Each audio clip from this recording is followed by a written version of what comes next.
Assalamu alaikum wa rahmatullahi wa barakatuh.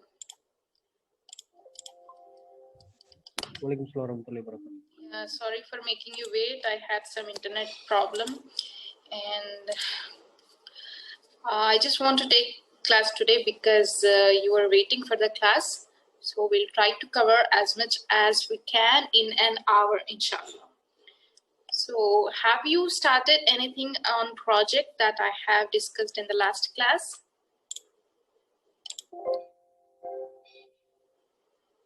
No. Okay, no problem.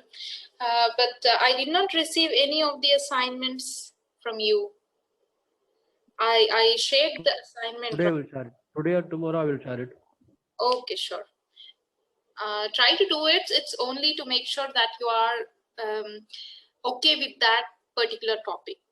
Okay, whatever topics we have covered, you have to be very comfortable to code in those topics. Okay, inshallah. Today we'll be learning about lists and tuples.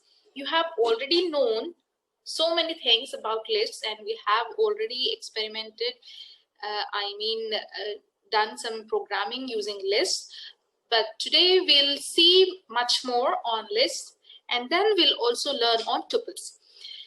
After I cover these two topics in Python, I want to go for arrays in C++. So I don't think that the time would be enough for me today to cover that topic in C++. So I would better go to that topic in the next class, on Wednesday. Okay. So arrays, tuples, and lists are a bit similar, and that's the reason I want to cover it with this topic. We'll see that inshallah on Wednesday. So, you know what is meant by a sequence. Sequence is something which can hold a number of data items in a serial manner. So that thing would be called as a sequence. So the sequences can hold different types of data or one type of data. So they are stored one after the other. The two major or the most frequently occurring sequences are lists and tuples in Python. So we know what is a list. List is a sequence that can store series of data which are separated by comma.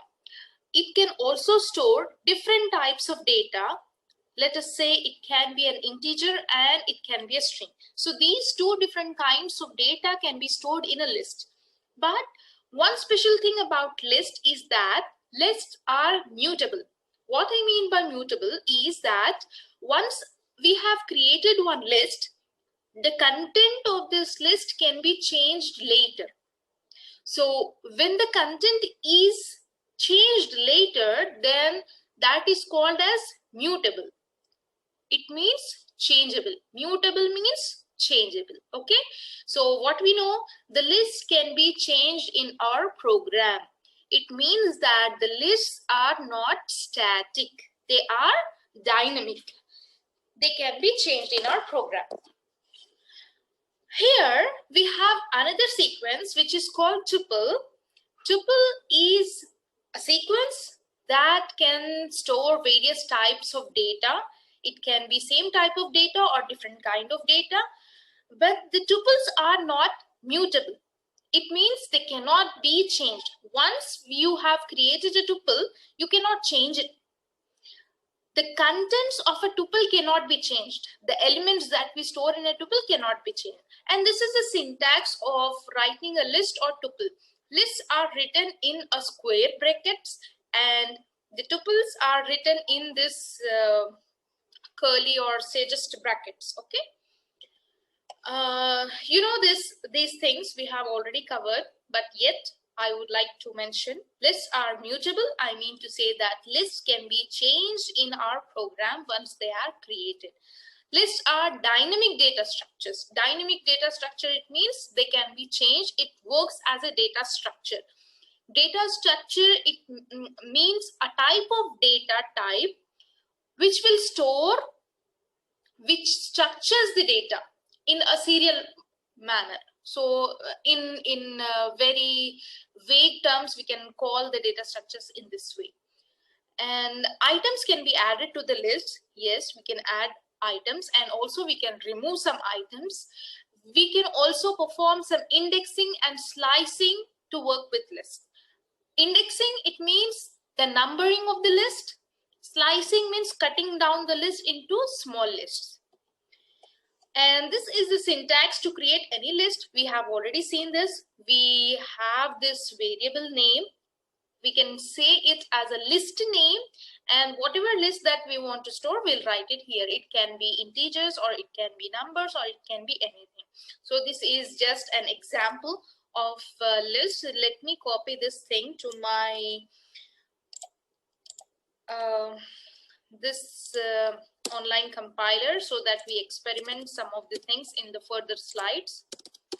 These lists will help us to experiment something. Okay, inshallah.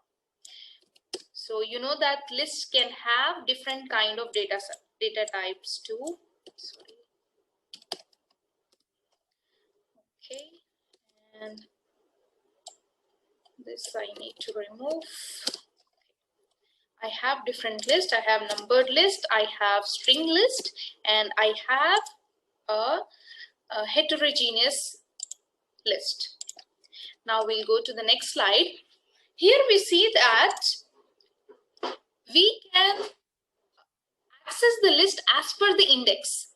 You might have known it from any other programming language. What is meant by an index? Index is something which helps us to run through the list or run through a sequence. So always the index starts from 0. So the first element in the list would have the index 0, and the second element will have the index 1, and likewise it goes on. So when I say you, for example, if I have 5 elements in a list, then what would be the maximum index that list will have? Just tell me the maximum index number of this list whose length is 5 elements.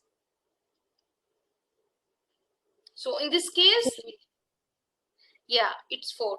In this case, it has 5 elements. The length of this list is 5. The highest number of the index is 4.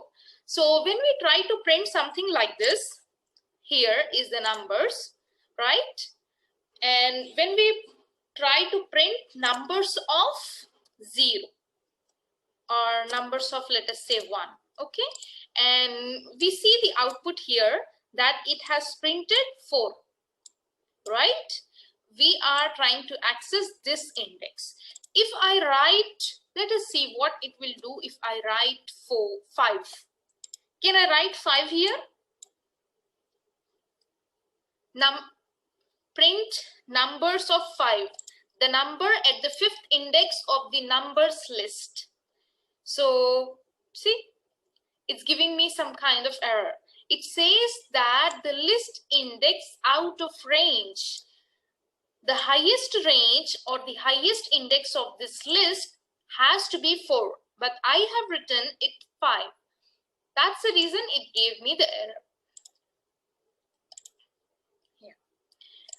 And if you want to count the number of elements in a list, you can use a function called length, L-E-N.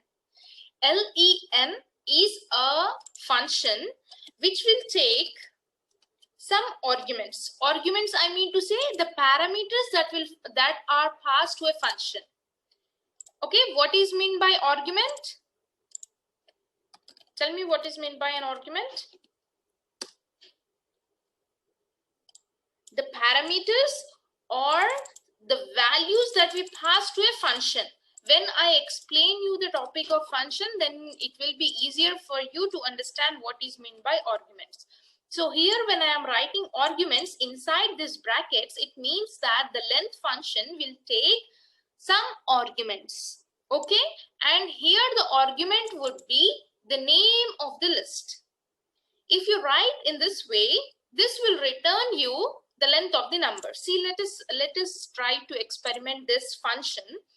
What is our function? Length. What is the purpose of length function? The function of length is to identify the length of a list. So numbers is our list, and because it's the name of this list, I am trying to access this name and send this name in the length as an argument. And let me run this. We'll see here that the length of the string is 5, which is correct. So this is one of the functions that we use for finding the length of a list. Okay. More we have is we can also use negative indexing in a list. Negative indexing, I mean, you can write like this. For example, let me remove this one. And when I write -2, see what happens here. So when I wrote -2, what did it give me? And now somebody has to explain me that how the list is running, from where to where, how the indexing are being given when we are trying to use negative indexing. It gave me 8. Is it audible and is it visible for you? For this program, I wrote numbered list, which is running from here to here, 2 to 9. And I have printed the numbers list at index -2. So this gave me the answer 8. So can anybody answer me what this negative indexing mean?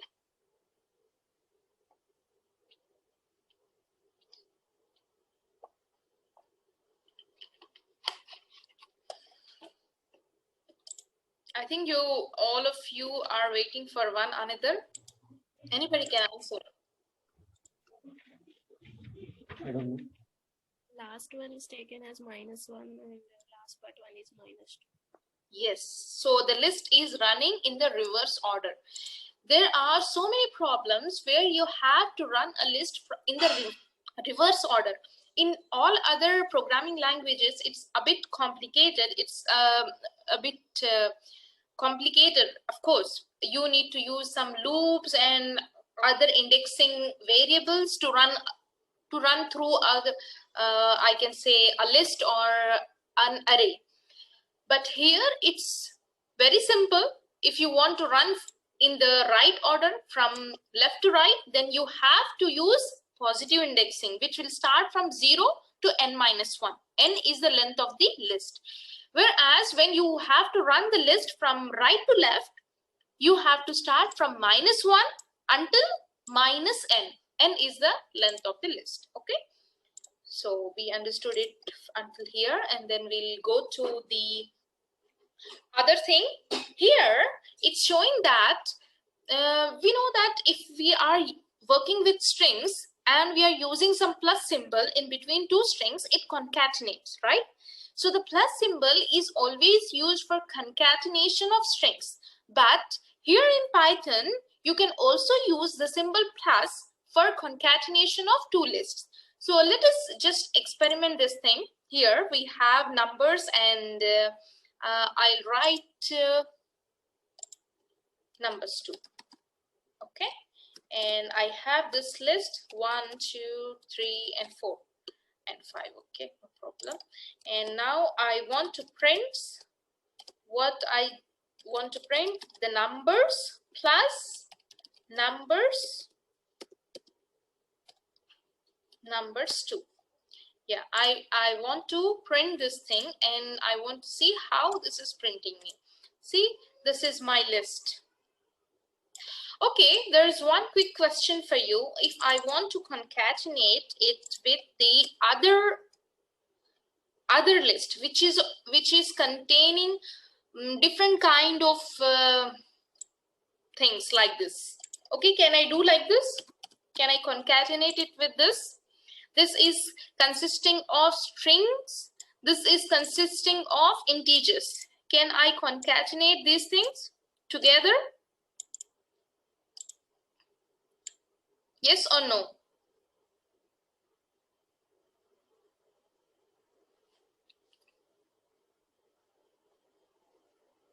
You're still thinking?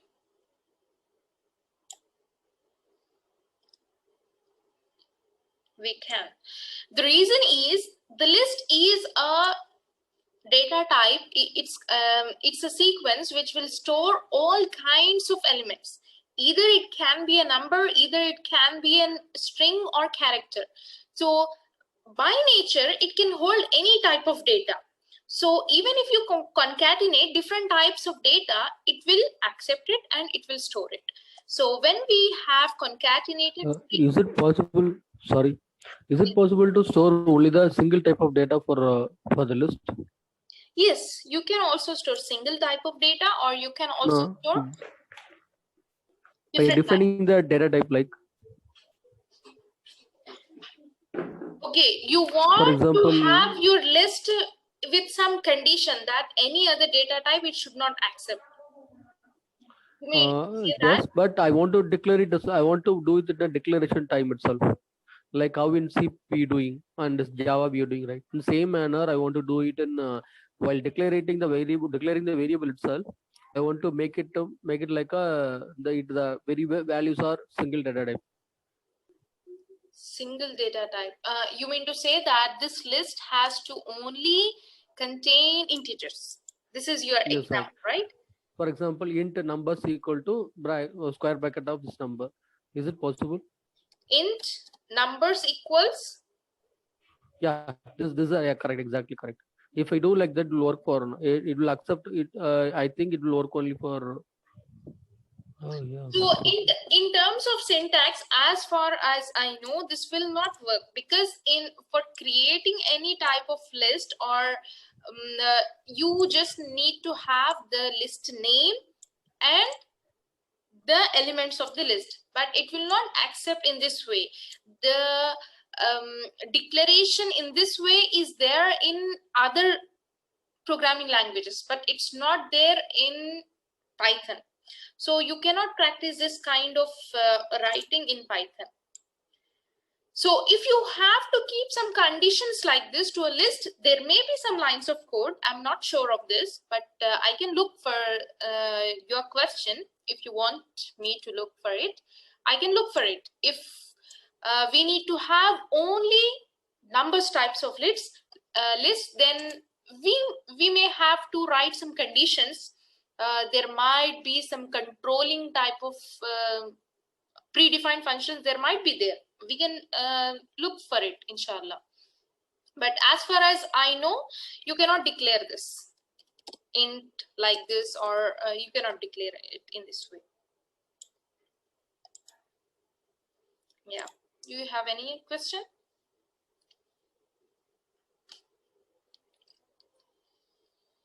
Okay, shall we move forward? Yeah.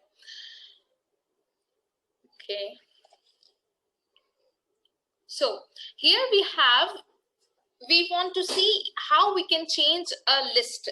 As just now we have told that the lists are mutable, they can be changed in our programs, and we want to see how we can change a list. Before that, I want to show you something interesting.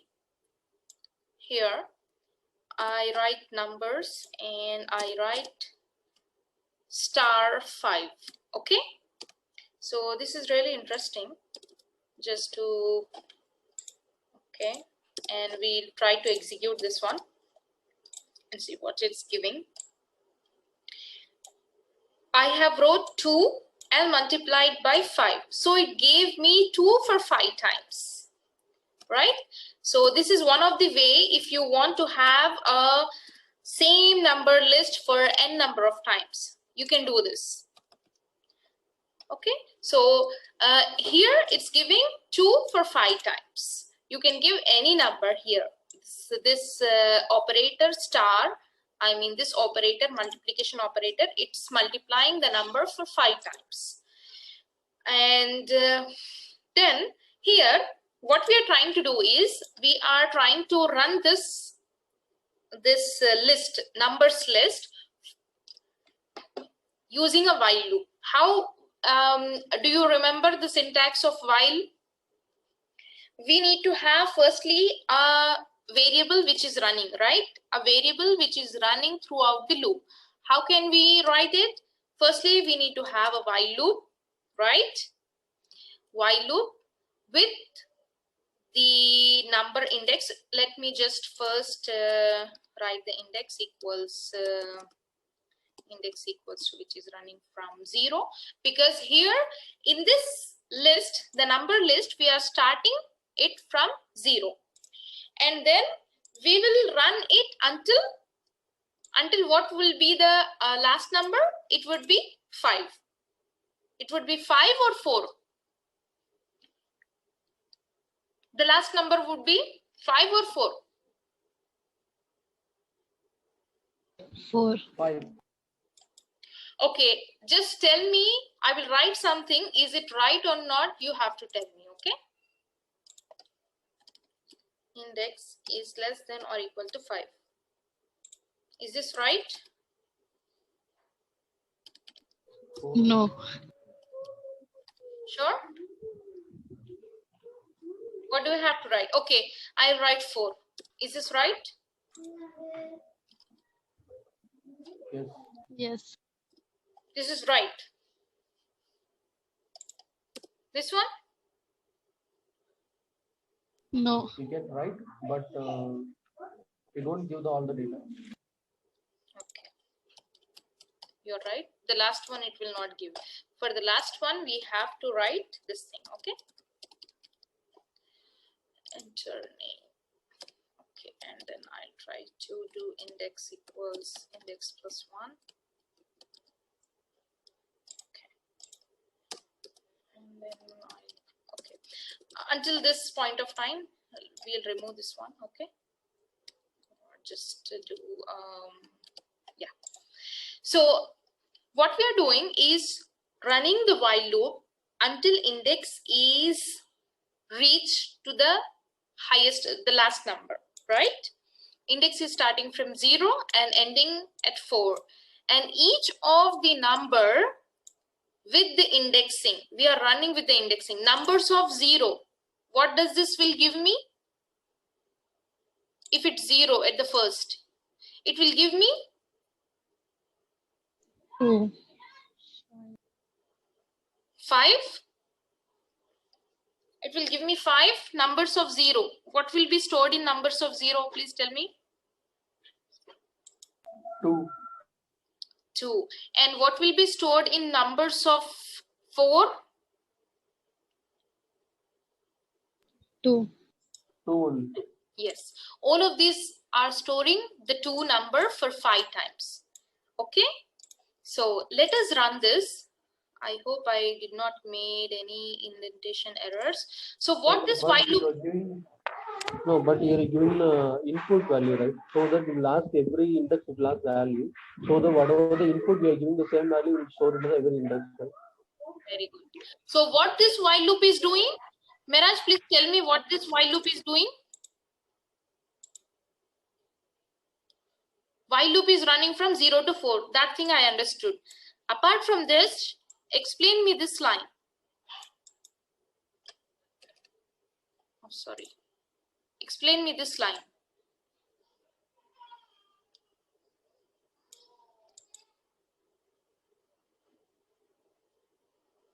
Are you there? This line. Or Zishan, can you explain me this line?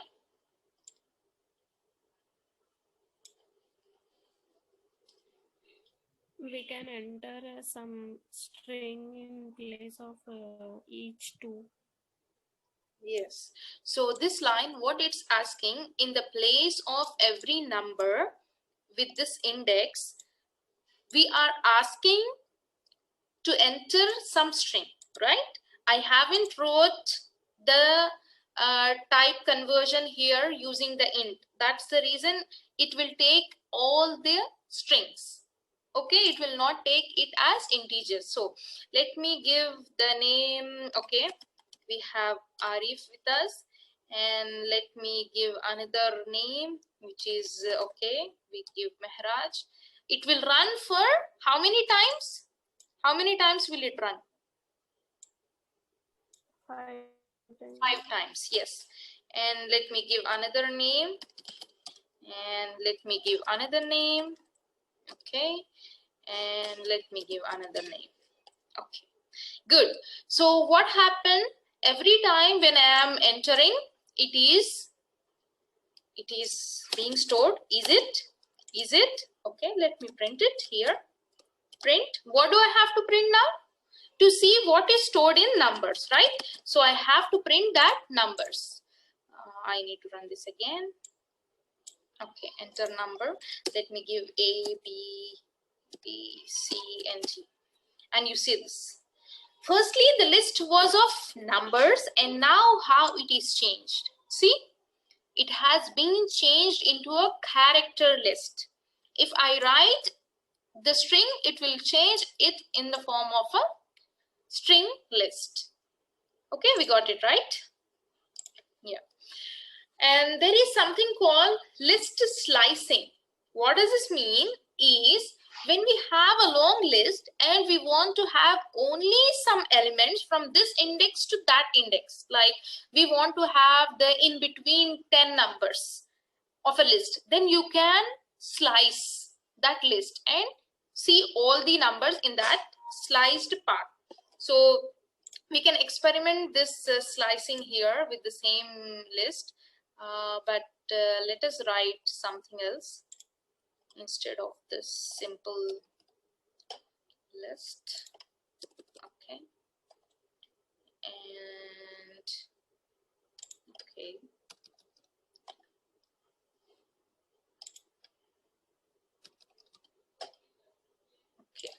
I have this list called numbers.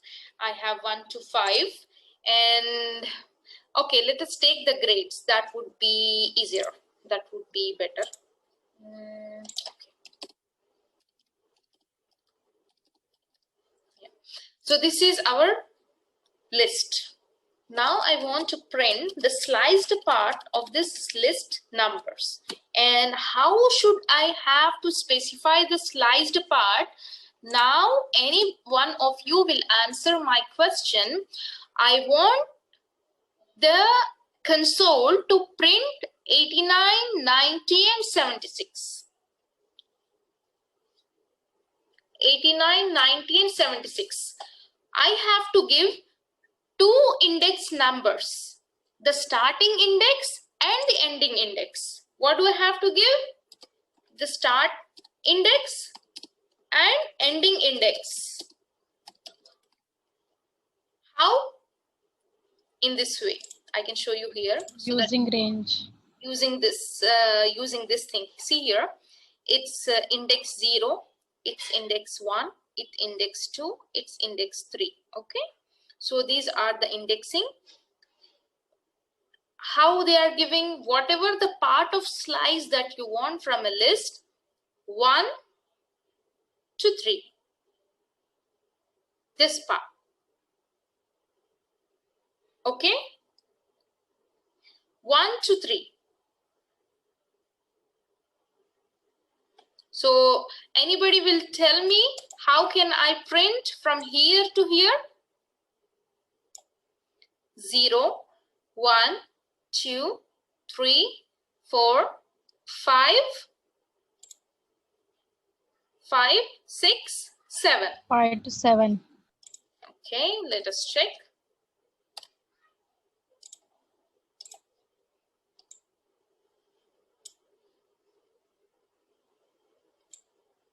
Oh, there is some error here. Okay, I think even here there is some. Okay, how much it gave me? 89 and 90. Yes, it gave me 89 and 90. 5 to 8. Okay, how can you recognize it 5 to 8? Okay, we did not got that that answer that we needed, so you have changed it 5 to 8. One simple idea for understanding this slicing is this. See here, I can explain it here in this slide. Sorry, this is not increased. Yeah, see this one. How is the indexing here? 0 is starting here and 4 is here, the length of the string. Okay, the 4 is here. 0, This is 1, this is 2, and this is 3. So as we have the range, do you remember the range function? When we wrote range of 5, how many numbers it gave us? Until 4, right? It did not Yes. give us 5. The same way, when you are writing the index 1 to 2, it will give you only this part, which is in between 1 to 2. 1 is the actually index of 72, of course. But until where you have to stop? Until 2. This means before 2. You have to stop before 2. You don't have to print 2. You got it? When I am saying 1 to 2, it says that print the index numbers which is there at 1 until 2. You don't have to print the 2. And when I am writing 1 to 3, it means that print the index number 1, print the index number 2 until 3. It means before 3. Whatever the index numbers are coming before 3, you have to print them all starting from this index number. Got it? Let us experiment this again with some example here. Okay, we have the numbers 5 to 8. Okay, 5 to 8 will get these 3 numbers. Now, Zishan, tell me, if I have to print 3, 4, 5, what do I have to write? 3, 4, 5. I want these 3 numbers. 2 to 5.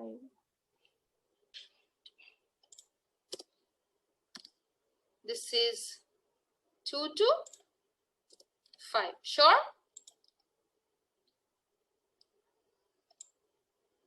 Excellent. 2 to 5. This is 0. This is 1, which is 2. 2, 3, 4, and 5. So 5 will be here. The index 5 will be here, which is pointing to this, but we need to print before this 5. Okay, Abdul Arif, if yeah, let me increase it a bit. 100, 150, and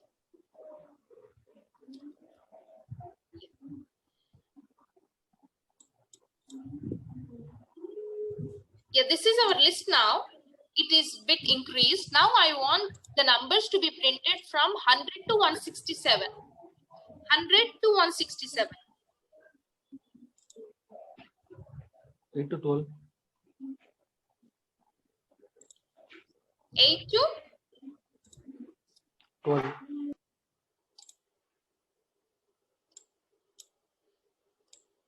we got this one too. How many numbers we have? 1, 2, 3, 4, 5, 6, 7, 8, 9, 10, 11.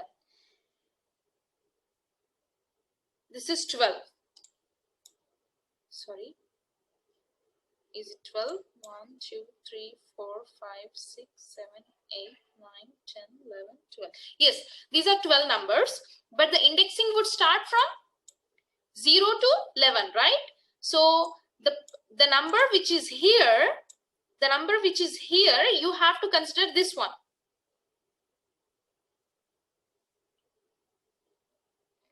Wait just a minute. 1, 2, 3, 4, 5, 6, 7, 8, 9, 10, 11. Yeah, here it comes 11.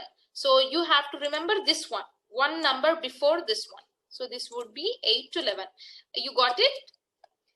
Remember the commas, okay? The commas, it is very good to identify for you. See, this is 0. This is 1, 2, 3, 4, 5, 6, 7, 8, 9, 10. This is 11 here. Okay. The length of this string, the length of this list is 12. But we'll not take the number 12, right? We'll take the 11. Isn't it? Because the indexing will start from 0 to 11. Okay, the last number would be 11, and that's the reason you will take the 11. Okay? Okay. So, there are some properties of slicing. that we have to understand that, for example, if you want to leave the starting index empty, for example, let us see this. If we keep empty and we write 5, what this will give us? Okay, I am keeping the starting index as empty and I keep 5. So what does this give me? 1 until this 5. So the first 5 elements it gave me.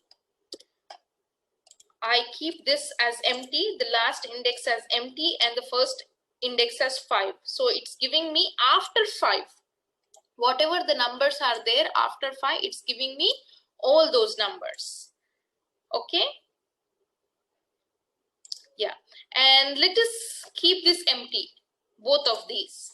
Both of these empty. When we keep both of these empty, we'll actually get the same list from start to end, because we are not constructing, the restricting the list to be starting from any point or ending from any point.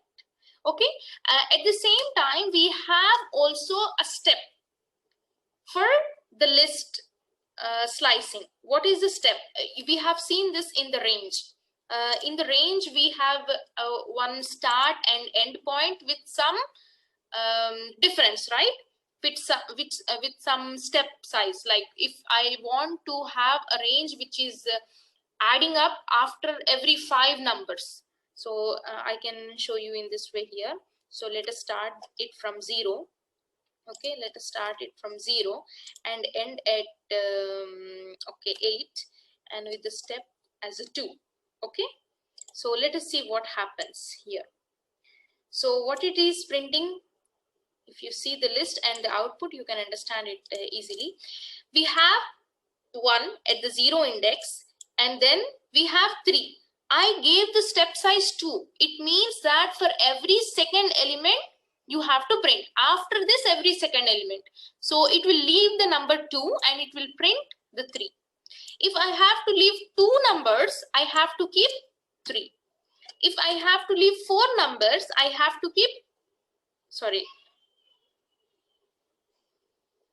if I have to leave 3 numbers, I have to keep 4. If I have to leave 4 numbers, I have to keep 5. Are you getting? Yes?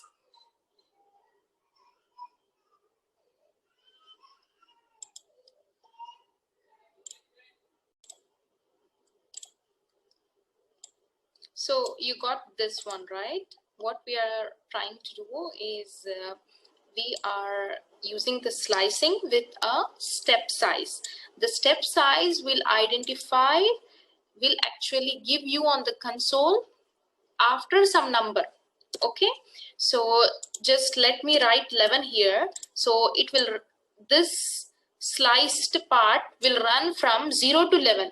But now I want to skip every 2 elements.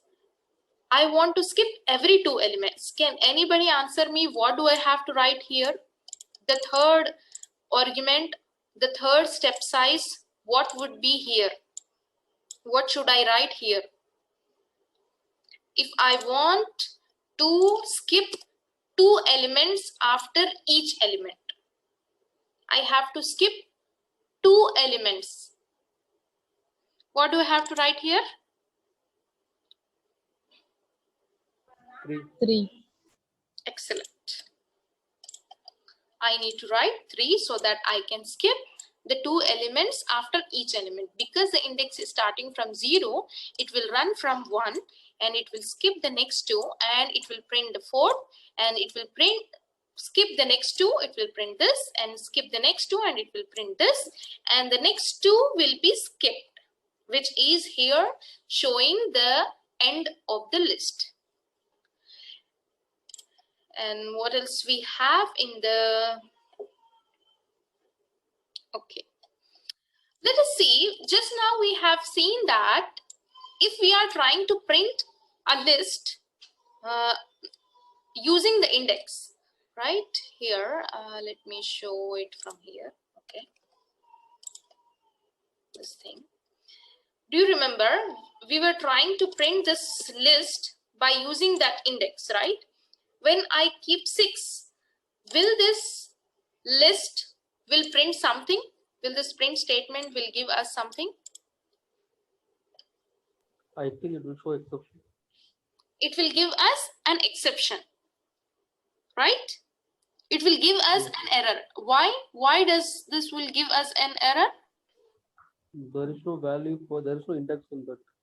Yeah, because the index is actually greater than the length of that list. Okay, so this is the answer for that. Let me try this here.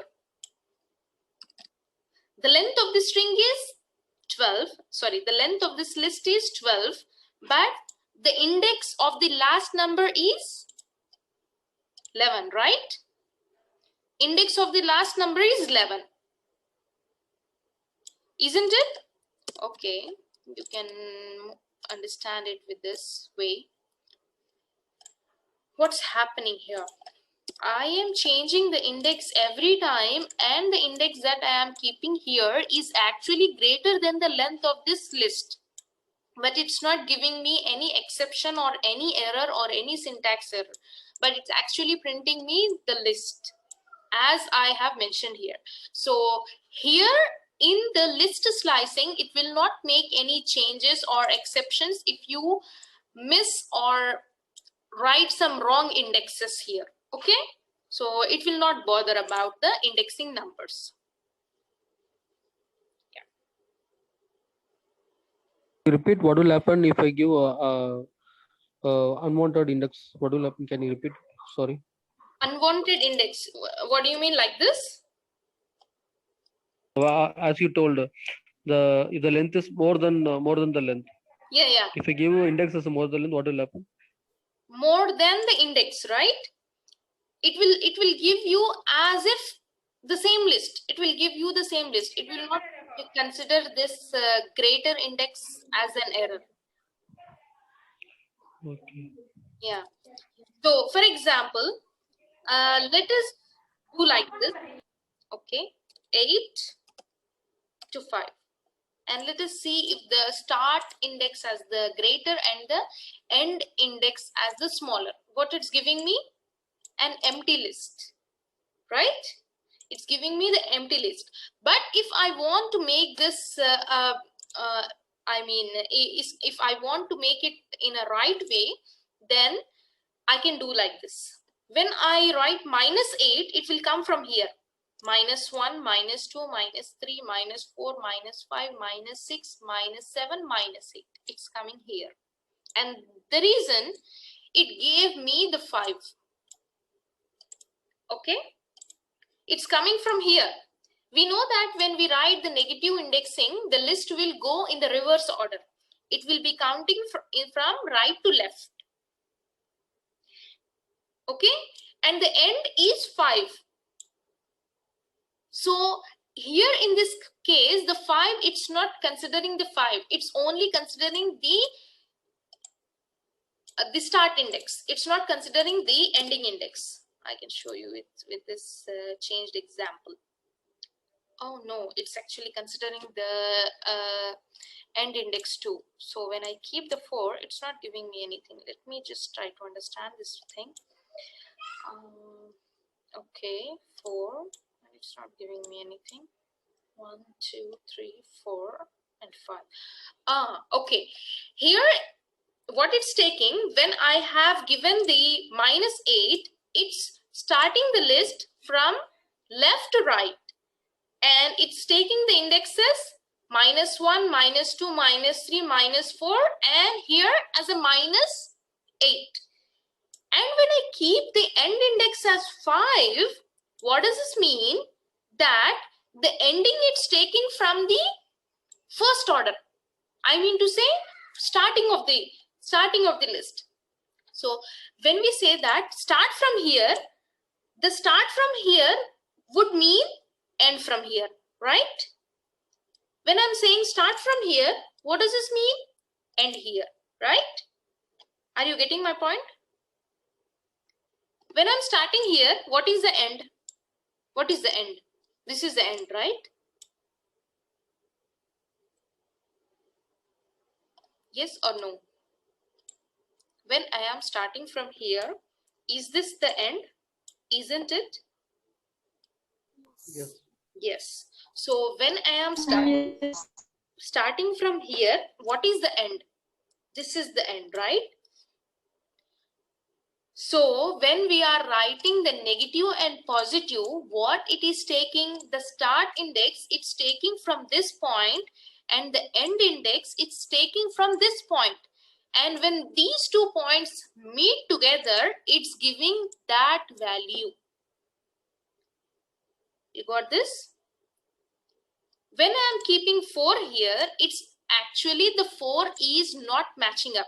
0, 1, 2, 3, 4. It's ending here. And this is -8, which is the 5. Okay, if it's becoming a bit confusing or you're not able to understand, then just leave it. You can experiment it by yourself and then you can understand this. Okay, so the negative indexing would be bit complicated, but it's not as that you cannot understand it. You can understand it when you experiment it by yourself. Okay, inshallah. We'll move a bit forward in doing some more operations on a list. So here in a list, we can also search for something in a list. Okay, so let us try to create 2 lists, or first we'll try to create one list and we'll try to take one input from the user. Okay, let me just comment this thing.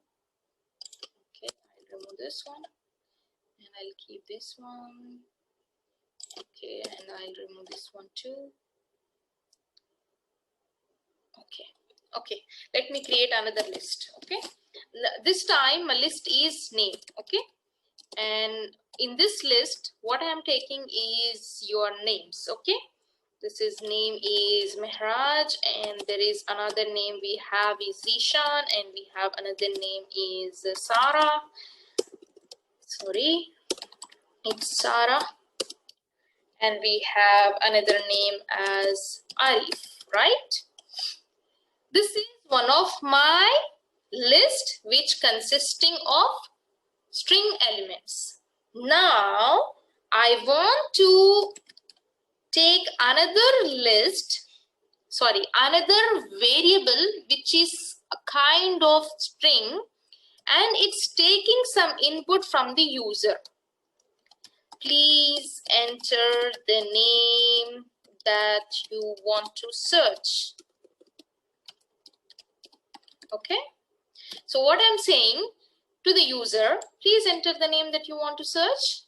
Yes, and whatever I have entered would be saved in the variable called search, right? So just tell me, how can I run a for loop on this list? How can I run the for loop on this list?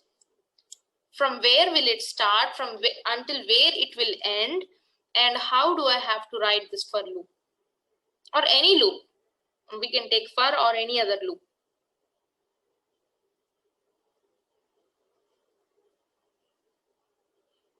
You forgot?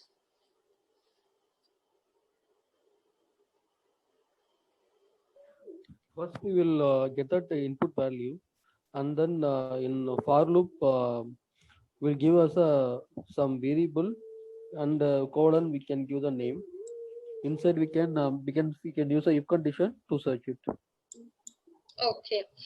So, okay. We will run in this way, right? For any variable I in this list, right? When we are trying to search any variable I in the list is running from the list. It will take the variable I and it will run to the whole list. Okay, here what do we have to search? What do we have to search? Did you forget the for loop syntax? I think you have not done much practice on the for loop.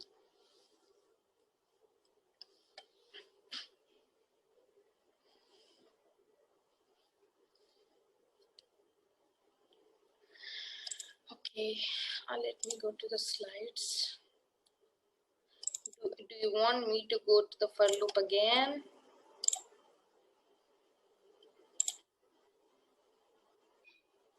Yeah.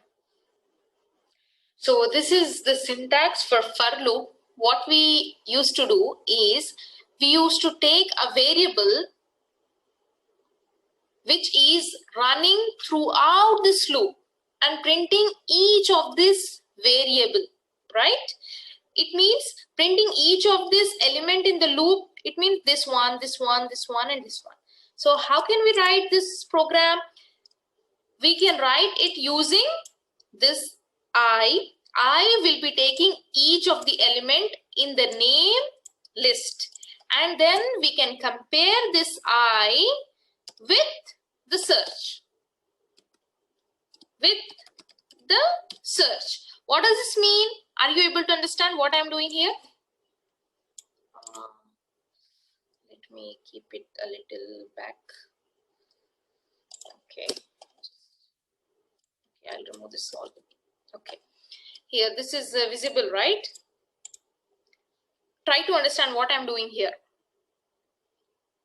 Let me close this one. Are you able to understand what I'm doing? Yes. Okay.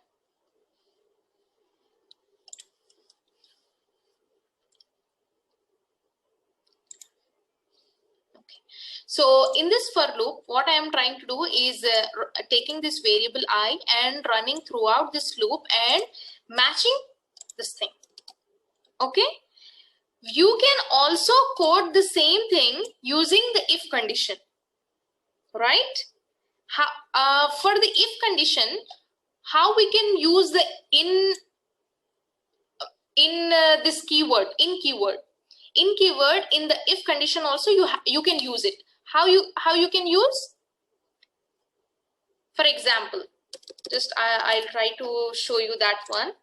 This here, search this variable. If this variable is there in the list called name, what does this mean? If this variable there in the name, just try tell me the answer in the form of Boolean variables. So what will be the answer for this? In the first case, whatever I entered, if for example I have entered Zisha, no, I entered Alia. Okay, so what will be the value of this particular statement for this line of state? False. 0. 0 or false. Okay, you remember. Good, very good. So this line of statement, what does this mean? It will run throughout the loop. It will check for each and every element if this element is there. So using the for loop also you can do the same, but it will give you 2 more lines of code. But using if, it will give you only 1 line of code, and that's the reason I am using if here. And if it's giving me 0, it means that is not there. But for the if condition, this will run only if this is true, right? The if will run only if it is true. And in the true case, yes, the name is there. Okay. Else means the name is not there. And if the name is not there, we'll print something like this. I say no. Okay. I say no. Okay. Here. Okay.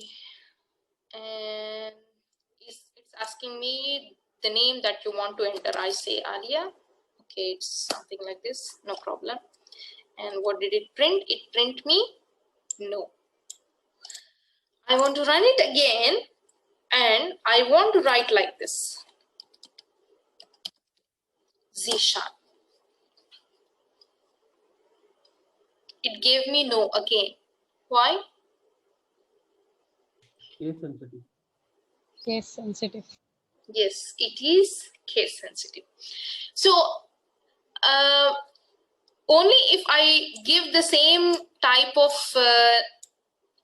characters or same type of letters, then that we accept it, or else no.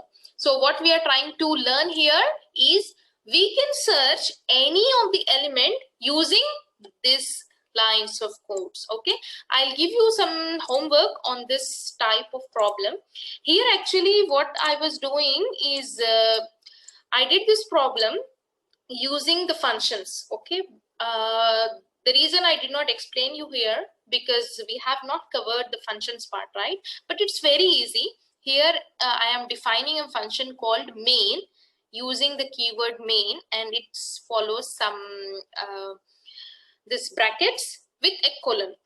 Everywhere you see in Python, we have if condition with colon, for condition with colon, everything we have with colon.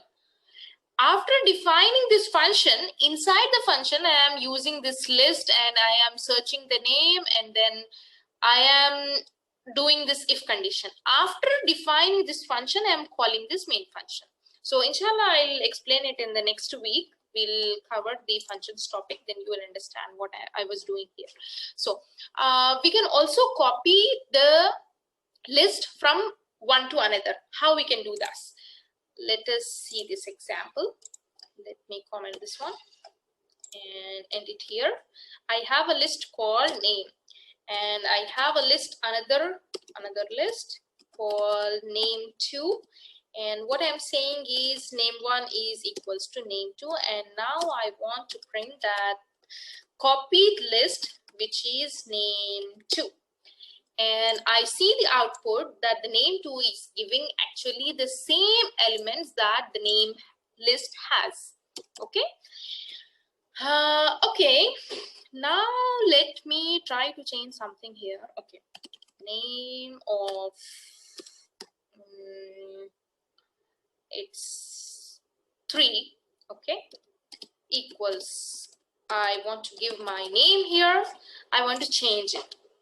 I want to see what it will print me now. Okay, and I run this one. So let us comment this one to not get confused. So this time what I did is change the index number 3, 0, 1, 2, 3 to Alia, and it has printed successfully. I'm not changing anything. I'm not doing anything to name2. Tell me what will the name2 will print. This name2. The first time it printed as it is, this one. The second time I change name, but I haven't changed the name2.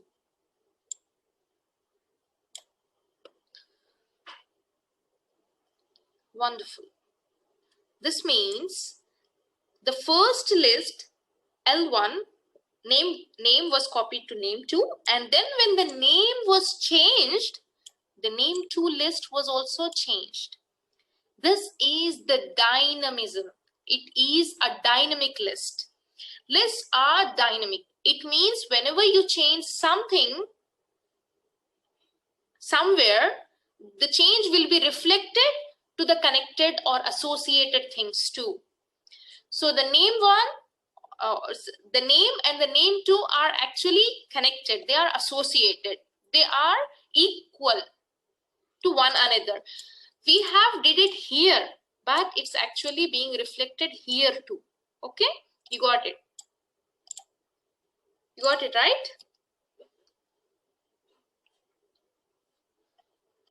Yes? Yes. Okay. So we have another method called append method. Whenever you see a method, always remember that the method will have this thing followed by that one. Okay? Method will always have this thing. Okay? Yeah. So if we are trying to use the append method, how we can use it? I'll show you here. with an example. Let us initialize two lists, list 1 and list 2. Okay. Or else we have these two lists, right? Okay, I'll remove this one. Okay.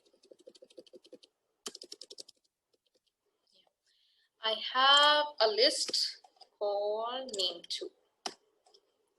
Okay. Then for I in name, yeah.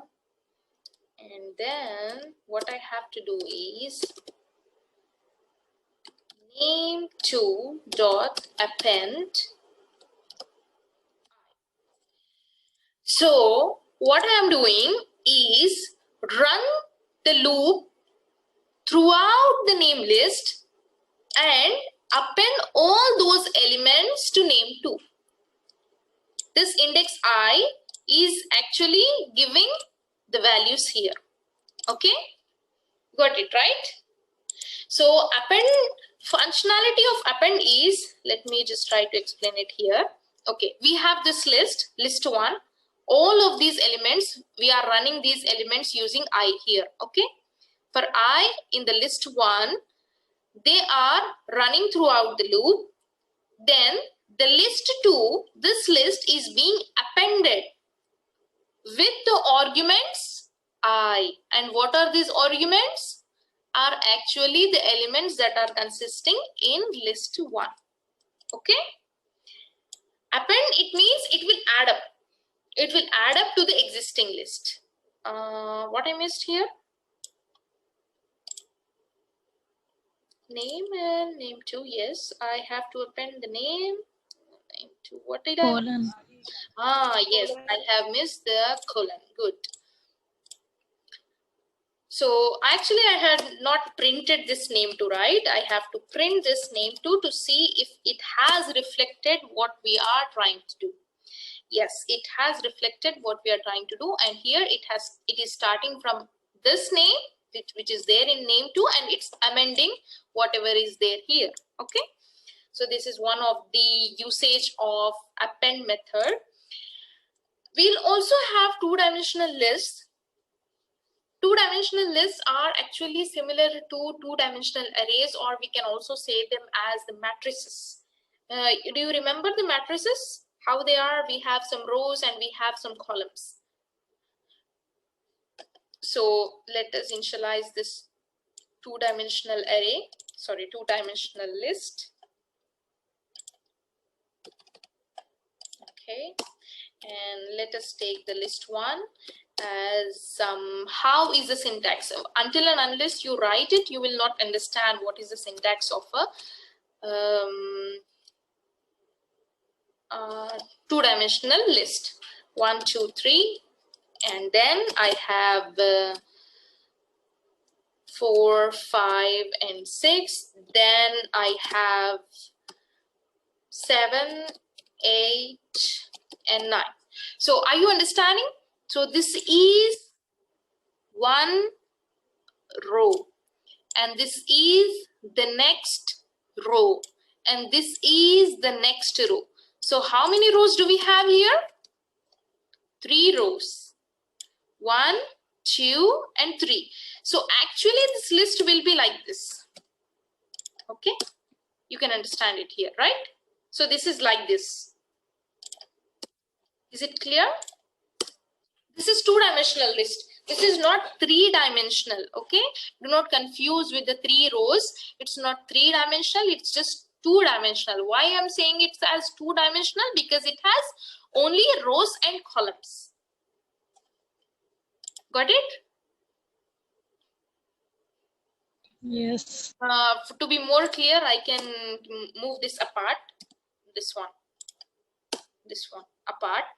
We have semicolon after every list. Why we are not keeping the semicolon? Because this is the end. Okay, here this is the no semicolon. This is the syntax of creating a two-dimensional list, which is exactly similar like a two-dimensional array. I'll cover in the next class, inshallah. So let us try to print the length of this two-dimensional list. Okay. Hello. How can I print the length? Do you remember the length function? Length using. And what do I have to give here? What argument? List 1. Very good. List 1. Very good. And we will try to print this one. And very good. And we'll see what's the output. It's 3. Why it's giving me 3? Okay. Let me change something here and see what's here. Oh no, what's happened?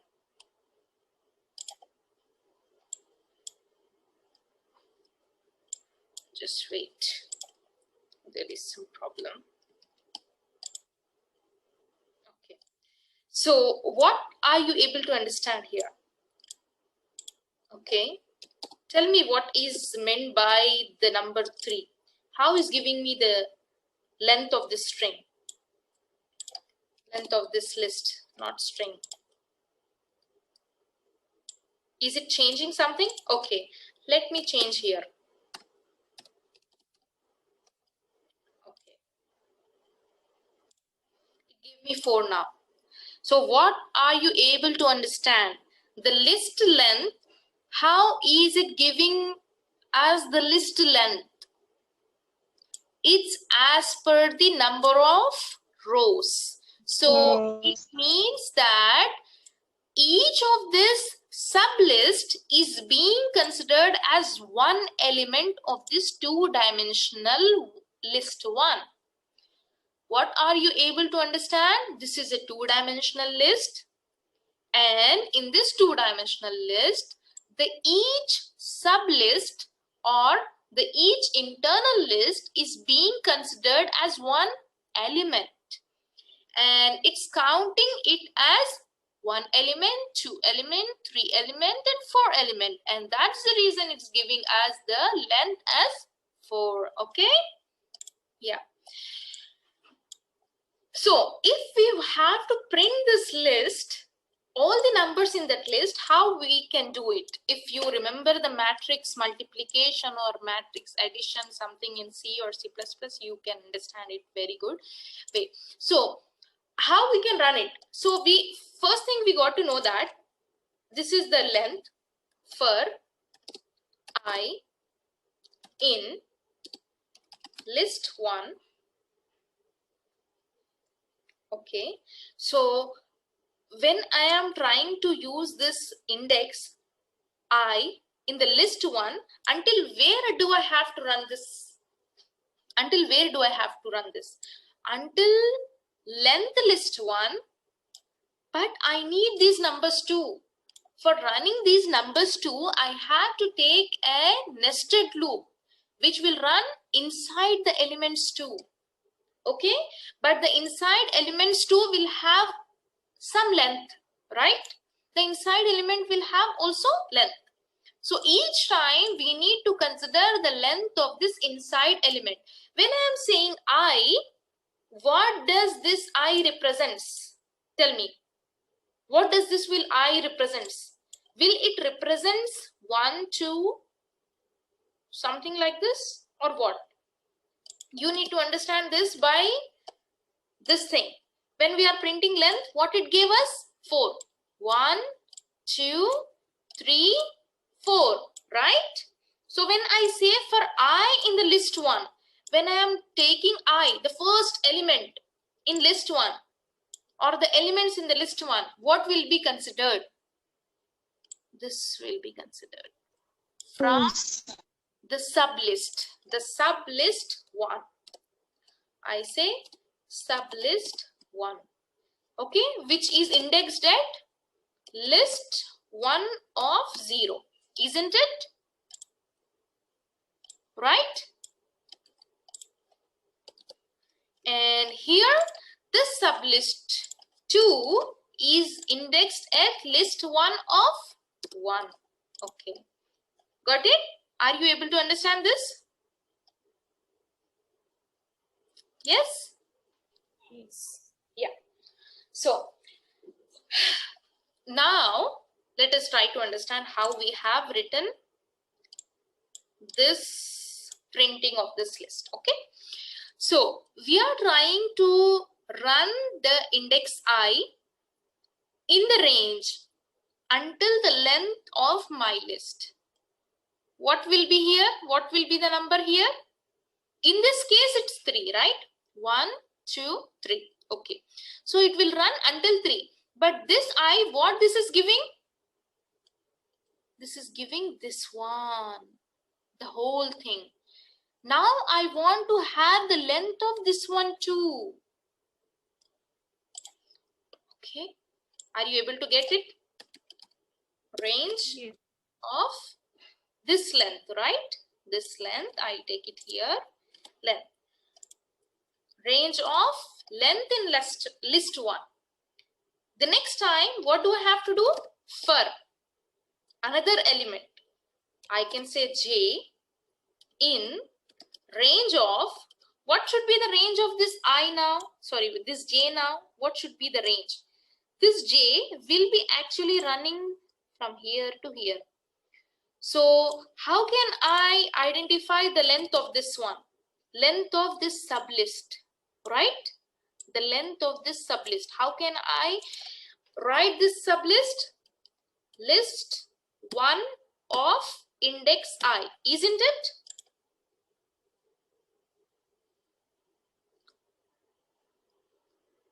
This list 1, index 0, list 1, index 1, list 1, index 2 until n, right? So this is running from 0 to 4. So which is actually I. Is it making sense? Just wait a minute. Try to understand this problem. I'm just coming.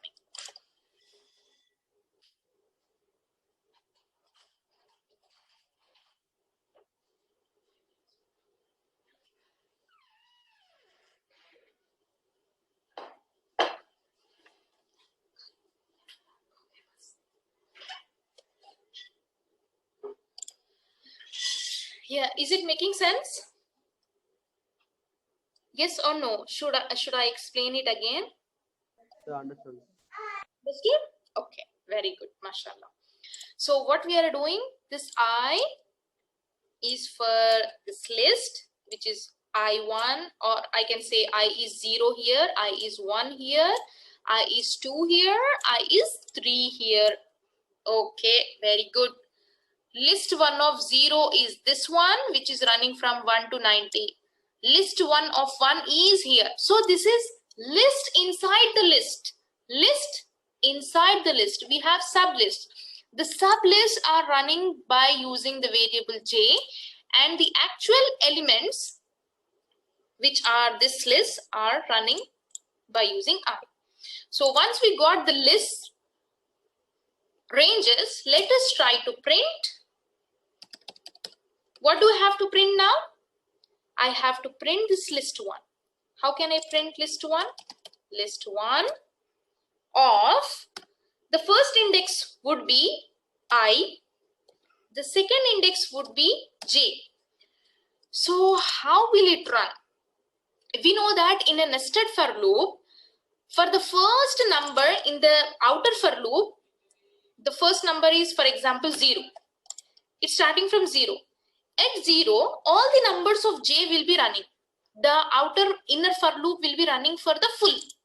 It will run from 0 to j last value, or you can say m. After it's finished running, the I will be incremented. Now the I will be 1 and all the values of j will run again. So for the first time, come back and come back.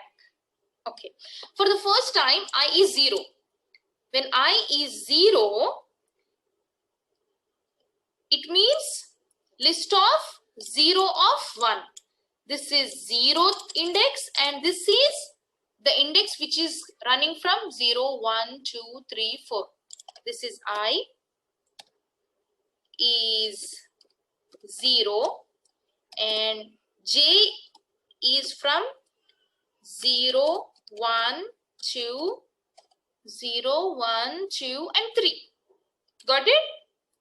I is running from 0, which is showing this sub list, and j is showing all the elements of this sub list. Here, what will be the value of I here? Tell me. At this sub list, what will be the value of I?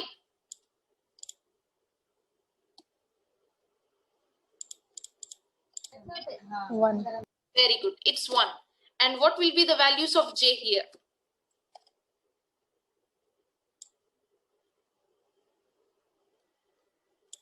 0, 1, 2, 3. Very good. 0, 1, 2 and 3. Here, I will be 2. 2. Very good. J will be 0, 1, 2, 3. okay. Here, I will be 3. 3, 0, 1. Very good. Excellent.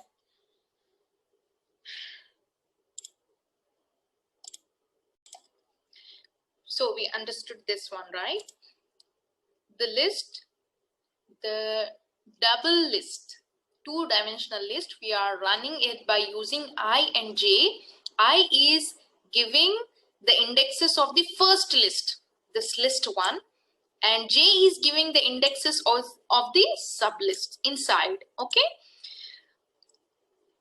let me remove all these and try to run this program to see the output.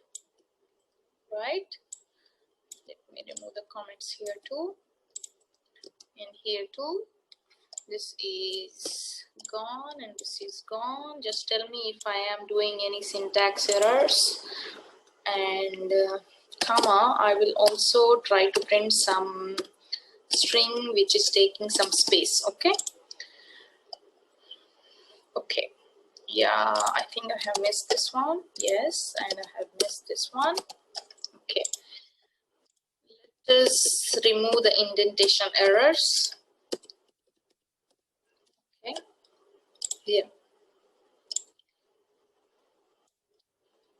So this is our list. What is our list? First time it's printing from, okay, this 4 is just the length that we are printing from here. Okay, so do not confuse with this 4. This is the length. After that, the printing is actually starting from here. List 1 of I comma j. It means first sub value. What is that one? This one. I of 0, we have this list 1, 2, 3 and 90. We got 1, 2, 3 and 90, and we got it in the serial manner, all of these lists until the end of this list 1. Okay, you got it, right? So I have another topic which is called tuple. Tuple is similar to a list, but the tuple is actually immutable. It means that you cannot change a tuple when you have initialized it or when you have created it. Here, for your question, Abdul Arif, you have just asked me that if you want to keep it as fixed. So better to go with a tuple. It's fixed. You don't have to, you cannot change it. So we cannot do an append, remove, insert or sort on the tuple. Okay, so this is the syntax of a tuple. How will you do is the variable name and some items. The list 1, for example, if I want to say the tuple 1 here, we'll remove this. So please, I request all of you to practice this so much. The loops, for loop, the nested for loop, while loop, all of these things, if you don't practice, it becomes very hard for you to remember or code. Okay, let me give as a tuple 1. Do not use tuple and list. See, it's giving you the red mark. What does this mean? It's a predefined. this is a keyword. It has some purpose in Python language. So you cannot use tuple or list directly. Instead, you can use list1 or tuple1, something like this. Okay, so I am using tuple1. And I want to give some items here, and the items have to be given in these brackets. The brackets are a little different from that, and I can print this tuple1, same like a list1. Here we have the name tuple1.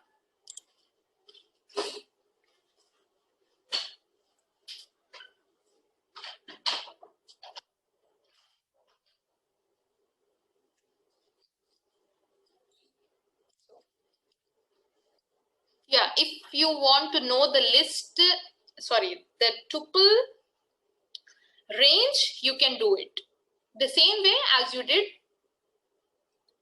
in the list thing. Okay, you can give like this, length and end and run. It will give you the list. And if you want to run this the same way, the same for I in the range of, okay, it's the same. You can quickly do some couple of examples using the tuple tool.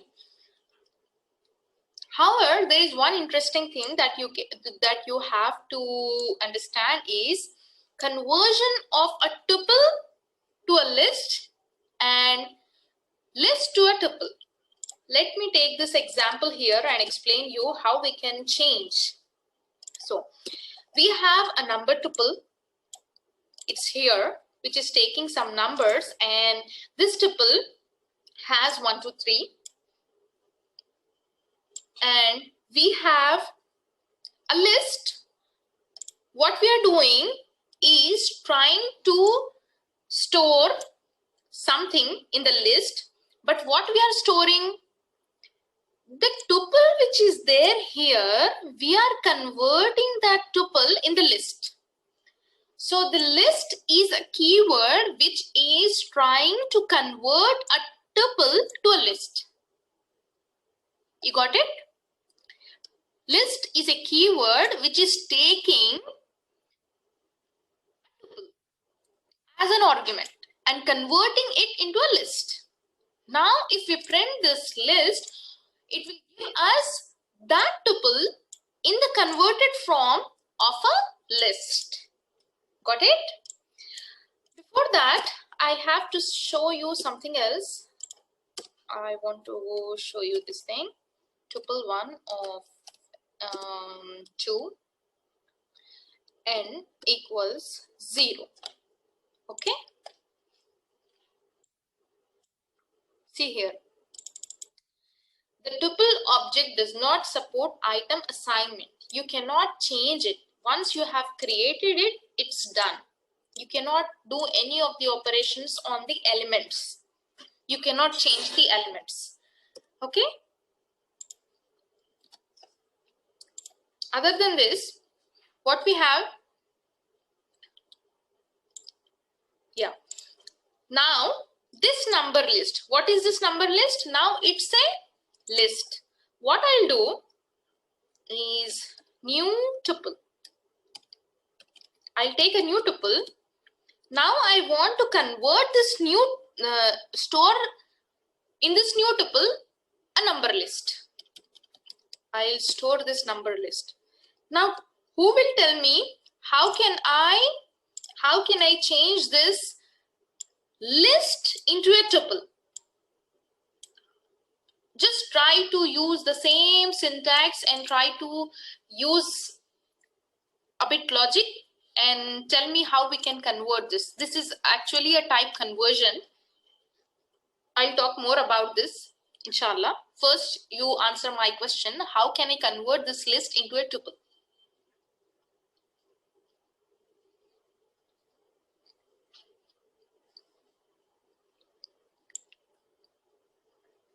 Number list is actually a converted list now. It's a list.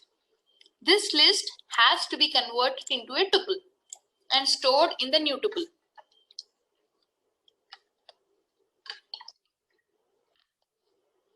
Using keyword tuple.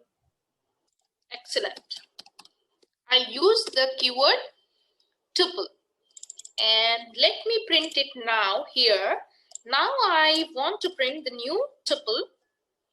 And let me see the output. It got back to the original condition. So this way of converting one type of elements into another type is called type conversion. This type conversion is there in every programming language. Take it for C++ or Java or anything. But there the type conversions are there for data types conversion. Data types, I mean int, float, like this. So if you want to convert a number from int to float, you will use some type conversion like this. For example, if it's a float number, okay, if it's a float number, then if it's a int number, okay, and int number, you want to convert it, you convert a float number into an integer. So for example, if it is this one, so you are able to understand this is a float number, but this float number you want to convert it into an integer number. Then you will use the keyword called float. So the float number is, I'm sorry for making you confused. This is the syntax, okay? So the float number is being converted into int and stored into an integer number. So this is called type conversion, where we convert one type of number into another type. The same way here we have type conversion in between tuples and lists. One list can be converted into a tuple and vice versa. So this tuple is being converted into list using the list keyword. Okay, it's clear, right?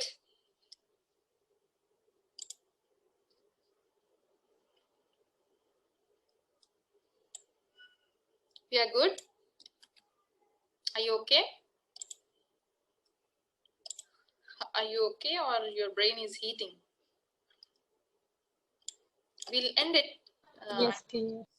It's a very long time that we are focusing on this thing. We'll end with this simple example of conversion from list to tuple. See, we'll see that the list has been converted into a tuple. Okay, inshallah. I had more slides, but we'll see it in the next class, inshallah. I'll give you some homeworks and assignments. Please try to do it. And we'll meet again in the next class on Wednesday, 8:30 p.m. inshallah. Let me know if you have any kind of doubts or problems, and try to do your project. I mean, at least start your project. If you can just write 4 to 5 lines of code by the next week, that would be very good for us, inshallah. And I'll explain you more things of what you are actually doing in your project in the further classes, inshallah. Just I want to see that if you have started something, I can tell you. But if you have not started, then I cannot tell you that what further things you are going to do. Okay? Okay, see you inshallah. Jazakumullahu khair. Assalamu alaikum wa rahmatullahi wa barakatuh. Walaikum salam warahmatullahi wabarakatuh.